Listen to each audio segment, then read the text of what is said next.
Social മീഡിയയിലെല്ലാം പല trending ആയിട്ടുള്ള diet names നിങ്ങൾ കേൾക്കുന്നുണ്ടാവാം. എന്നാൽ ഏതാണ് ഹെൽത്തി ഡയറ്റ്?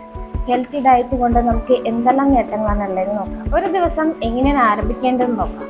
നമ്മൾ രാവിലെ ഫസ്റ്റ് മീൽ എന്താണോ കഴിക്കുന്നത് അതിന് മാക്സിമം ന്യൂട്രിയൻസ് നമ്മുടെ ബോഡി അബ്സോർബ് ആക്കും. കാരണം രാത്രി മുഴുവനും ഫാസ്റ്റിംഗ് ആണല്ലോ നമ്മൾ. അപ്പോൾ ഒരു ഫാസ്റ്റിംഗ് കഴിഞ്ഞ് നമ്മൾ ഫസ്റ്റ് മീല് നമ്മുടെ ബോഡി വെയിറ്റിംഗ് ആണ്. അപ്പോൾ അതിനുള്ള മാക്സിമം ന്യൂട്രിയൻസ് ബോഡി അബ്സോർബ് ആക്കാൻ ഹെൽപ്പ് ചെയ്യും.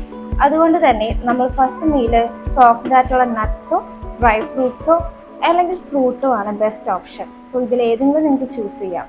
അതും നമ്മുടെ ബ്രേക്ക്ഫാസ്റ്റ് ആയിട്ട് 1 hour ഗ്യാപ്പ് ഇടാൻ ട്രൈ ചെയ്യുക. ബ്രേക്ക്ഫാസ്റ്റ് ആരും സ്കിപ്പ് ചെയ്യരുത്. കാരണം ബ്രേക്ക്ഫാസ്റ്റ് സ്കിപ്പായാൽ അത് വെയിറ്റ് ഗെയിനിലേക്ക് ലീഡ് ചെയ്യും. നമ്മൾ വിചാരിക്കും ഏതെങ്കിലും ഒരു മീൽ സ്കിപ്പാക്കിയിട്ടുണ്ടെങ്കിൽ ബോഡി അത്ര കാലറീസ് കിട്ടുന്നില്ല, വെയിറ്റ് ലോസ് ആകും എന്ന് വിചാരിക്കും. പക്ഷെ അങ്ങനെയല്ല, ആക്ച്വലി ബോഡി വെയിറ്റിംഗ് ആണ് ഒരു മീലിന് വേണ്ടി.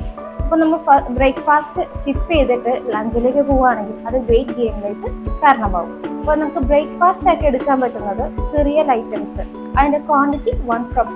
അപ്പോൾ ആക്ച്വലി നമ്മളൊരു മെഷർമെൻറ്റ് വെക്കേണ്ടത് തന്നെ നമ്മൾ കഴിച്ചു കഴിഞ്ഞാൽ ആ ഫുഡ് നമ്മളുടെ ഒരു വിശപ്പിനെ കെടുത്താൻ ഓക്കെ ആണെങ്കിൽ അവിടെ വെച്ച് സ്റ്റോപ്പ് ചെയ്യുക. ഇപ്പോൾ ഞാൻ 1 cup എന്ന് പറഞ്ഞാൽ ചില ആൾക്കാർക്ക് അത് എക്സ്ട്രാ ആയിരിക്കും, ചില ആൾക്കാർക്ക് അത് കുറവായിരിക്കും. അപ്പോൾ വയറ് ഫില്ല് ചെയ്യാന്നല്ല, നമ്മുടെ വിശപ്പ് എപ്പോൾ കിടന്നു അപ്പോൾ സ്റ്റോപ്പ് ചെയ്യുക. അതിൻ്റെ കൂടെ ബ്രേക്ക്ഫാസ്റ്റ് ഒരു സിറിയൽ ആണെങ്കിൽ അതിൻ്റെ കൂടെ നമുക്ക് ഏറ്റവും എളുപ്പത്തിൽ ആഡ് ചെയ്യാൻ പറ്റുന്ന പ്രോട്ടീനാണ്. അത് പൾസസ് ആണ്, പയർവർഗ്ഗങ്ങൾ. അത് കറിയുടെ രൂപത്തിൽ നമുക്ക് ഇൻക്ലൂഡ് ചെയ്യാവുന്നതാണ്. ഇനി സിറിയൽസ് വെയിറ്റ് മാനേജ്മെൻറ്റ് നോക്കുന്നവരാണെങ്കിൽ നമുക്ക് മില്ലറ്റ്സും സിറിയലിൻ്റെ അണ്ടറിൽ വരുന്നതാണ്. അപ്പോൾ മില്ലറ്റ്സ് ഇൻക്ലൂഡ് ചെയ്യാം. വെയിറ്റ് ലോസ് നോക്കുന്നവരാണെങ്കിൽ ഈസിലി ഡൈജസ്റ്റബിൾ ആയിട്ടുള്ള ഐറ്റംസ് അവോയ്ഡ് ചെയ്യാണ് ബെറ്റർ. അതായത് ഇഡ്ഡലി, ദോശ ഇതെല്ലാം കഴിച്ചാൽ പെട്ടെന്ന് വിശപ്പ് വരും. അതുകൊണ്ട് തന്നെ അത് നെക്സ്റ്റ് മീലിടക്ക് കഴിക്കാനുള്ള ചാൻസസ് കൂട്ടും. അത് വെയിറ്റ് ഗെയിനിലേക്ക് ലീഡ് ചെയ്യും. അപ്പോൾ ബ്രേക്ക്ഫാസ്റ്റ് നമ്മൾ ഒരു സിറിയൽ നമ്മൾക്ക് എപ്പോൾ വിശപ്പ് വിടുന്നു അതേ ക്വാണ്ടിറ്റി സ്റ്റോപ്പ് ചെയ്യുക, പ്ലസ് ഒരു protein source, pulses. In case curry ഒന്നും കഴിക്കാത്തവരാണെങ്കിൽ ഒരു എഗ് വൈറ്റ് എങ്കിലും ഇൻക്ലൂഡ് ചെയ്യാം. നെക്സ്റ്റ് മീൽ നമുക്ക് മിഡ് മീൽസ് ആണ്. ഒരു 11-11:30. ഇപ്പോൾ ബ്രേക്ക്ഫാസ്റ്റ് ബിഫോർ 9 o'clock ഫിനിഷ് ആയാൽ 11-11:30 ഒരു മിഡ് മീല് കഴിക്കാം. മിഡ് മീല് നിങ്ങൾക്ക് ഫ്രൂട്ടായിട്ടോ ലെമൺ ജ്യൂസോ ബട്ടർ മിൽക്കോ എന്താണോ നിങ്ങൾക്ക് ഇഷ്ടം ഒരു ഹെൽത്തി ഓപ്ഷനായിട്ട് എടുക്കാവുന്നതാണ്. ലഞ്ച് ബിഫോർ 2 o'clock ഫിനിഷ് ചെയ്യുക. ലഞ്ചിന് നമുക്ക് ഇത് പറഞ്ഞ പോലെ ഒരു സിറിയൽ, പ്രോട്ടീൻ, വെജ്, ഇതാണ് ഒരു ബാലൻസ് ആയിട്ട് വരുന്നത്.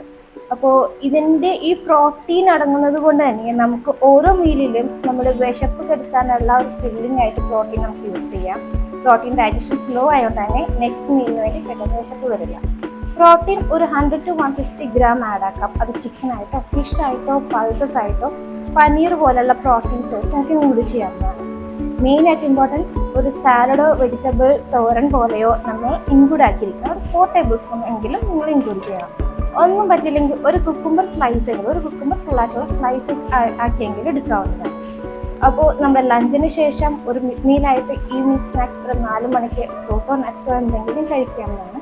വെയിറ്റ് മാനേജ്മെൻറ്റ് നോക്കുന്നവരാണെങ്കിൽ ലോ ഗ്ലൈസിമിക് ആയിട്ടുള്ള ഫ്രൂട്ട്സ് ചൂസ് ചെയ്യുക. ആപ്പിൾ, ഓറഞ്ച്, പെയർ പോലത്തെ ഫ്രൂട്ട്സ് ചൂസ് ചെയ്യാവുന്നതാണ്. ഒരു ദിവസം ഡ്രൈ ഫ്രൂട്ട്സ് ആണെങ്കിൽ ഒരു 3 ഡേറ്റ്സ് അല്ലെങ്കിൽ ഒരു 6 റേസിൻസിന് എബവ് പോവാതിരുന്നാൽ മതി. കാരണം അതൊക്കെ ഹൈ ഗ്ലൈസിമിക് ആയതുകൊണ്ടാണ്. ഇനി ഈവനിങ് സ്നാക്കിന് ശേഷം ഡിന്നർ എപ്പോഴും 7 to 7:30 ആ ഒരു റേഞ്ചിൽ ഫിനിഷ് ചെയ്യണം. ഡിന്നർ എപ്പോഴും ഈസിലി ഡൈജസ്റ്റബിൾ ആയിരിക്കണം. എപ്പോഴും ആൾക്കാർ ചോദിക്കാറുണ്ട് എന്തുകൊണ്ടാണ് ചപ്പാത്തി രാത്രി എൻ്റെ ഡയറ്റിൽ ഇല്ലാത്തതെന്ന്. ചപ്പാത്തി കഴിക്കാം ഏർലി ഡിന്നർ ആണെങ്കിൽ. ഒരു 7 o'clock നമുക്ക് ഡിന്നർ കഴിക്കാൻ പറ്റുന്നതാണെങ്കിൽ ചപ്പാത്തി ഓക്കെയാണ്. കാരണം ചപ്പാത്തിയുടെ ഡൈജഷൻ ബാക്കിയുള്ള ഫുഡിനെ വെച്ച് നോക്കുമ്പോൾ സ്ലോ ആണ്. അപ്പോൾ നമ്മൾ ലേറ്റ് നൈറ്റ് ഡിന്നർ ചപ്പാത്തിയാണ് എടുക്കണമെങ്കിൽ അതിൻ്റെ ഡൈജഷൻ സ്ലോ ആയതുകൊണ്ട് തന്നെ നമ്മളുടെ സ്ലീപ്പ് ടൈമിലായിരിക്കും ഫുൾ ഡൈജഷൻ കഴിഞ്ഞ് കാലറീസ് ഇറങ്ങുന്നത്. ആ കാലറീസ് നമ്മൾ യൂസ് ആക്കുന്നില്ല, നേരെ സ്റ്റോർ ചെയ്ത് ബെല്ലി ഫാറ്റ് കിട്ടാൻ ചാൻസ് ഉണ്ട്.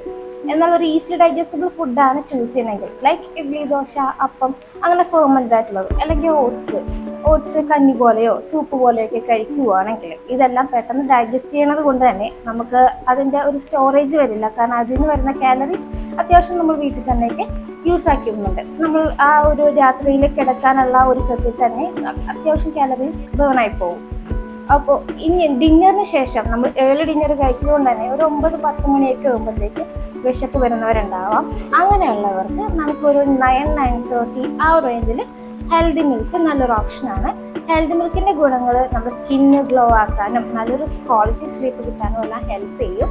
ആൻറ്റി ഇൻഫ്ലമേറ്ററി ആണ്. അപ്പോൾ ഹെൽത്തി മിൽക്കോടെ നമ്മൾ ഒരു ദിവസം നമുക്ക് ക്ലോസ് ചെയ്യാവുന്നതാണ്. ഇങ്ങനെ നമ്മളൊരു 6 മീൽസ് ആയിട്ട് സ്പ്ലിറ്റ് ചെയ്ത് ക്വാണ്ടിറ്റി കുറച്ച് കഴിക്കുകയാണെങ്കിൽ നമുക്ക് ആവശ്യമുള്ള എല്ലാ ഫുഡ് ഇൻക്ലൂഡ് ചെയ്യാനും പറ്റും. ഓവറായിട്ട് നമ്മൾ ക്വാണ്ടിറ്റി കൂട്ടില്ല, കാലറി അബ്സോർപ്ഷനും കുറയും. വൺസ് നമ്മൾ വിശന്നിട്ടാണ് ഫുഡ് കഴിക്കുന്നതെങ്കിൽ മാക്സിമം കാലറി ബോഡി അബ്സോർബ് ആക്കും. പക്ഷെ ആവശ്യമുള്ള നേരത്ത് ആവശ്യമുള്ള കാലറീസ് ആണ് ബോഡിക്ക് കൊടുക്കണമെങ്കിൽ ആവശ്യമുള്ള മാത്രം അബ്സോർബ് ചെയ്ത് ബാക്കി വേസ്റ്റ് ആയിട്ട് പോവുകയും ചെയ്യും. സോ ഇങ്ങനെ ഒരു ബാലൻസ് ഡയറ്റ് ആണെന്നാണെങ്കിൽ നമ്മൾ ഇമ്മ്യൂണിറ്റി ബൂസ്റ്റ് ചെയ്യാനും വെയിറ്റ് മാനേജ്മെന്റ് എല്ലാം നമുക്ക് ഈ ഡയറ്റ് പ്ലാൻ ഹെൽപ്പ് ചെയ്യും. ഇപ്പോൾ ഞാൻ നിങ്ങൾക്ക് എക്സ്പ്ലെയിൻ ചെയ്തത് ഒരു ബേസിക് ഡയറ്റ് പ്ലാൻ ആണ്. എൻ്റെ എല്ലാ കൺസൾട്ടേഷനിലും ഞാൻ ഇൻട്രൊഡ്യൂസ് ചെയ്യുന്ന ബേസിക് ഡയറ്റ് പ്ലാൻ ആണ് ഞാൻ നിങ്ങൾക്ക് പറഞ്ഞത്.